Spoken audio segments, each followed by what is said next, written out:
kaja Kenya neno ni higa achiel gi nus modong kata higni 2 makoro donge ma gik manyaka tim mondo sirikal omed bedo mongirore kendo kik both mosebedo chien onen kendo.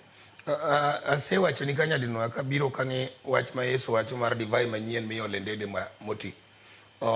Wabed gi faithful implementation mar katiba. Mondo sirikal adhere kabisa to the implementation of the constitution e yo ma faithful maratiro.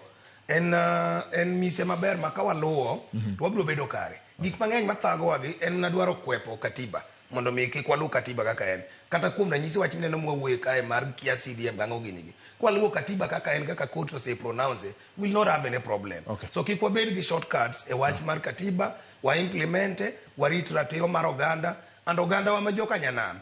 To wang'e maber ni mana kaka owadu Ndieko owacho ni onge sirikal mosebedo kodwa machiegni ahinya kata mosenyiso bedo machiegni kodwa maingo mar William Samoei Ruto ni. Koro wabed abeda kode, kodwa mwarito ja samoro nyalo we moko chwe to gima nyidho ni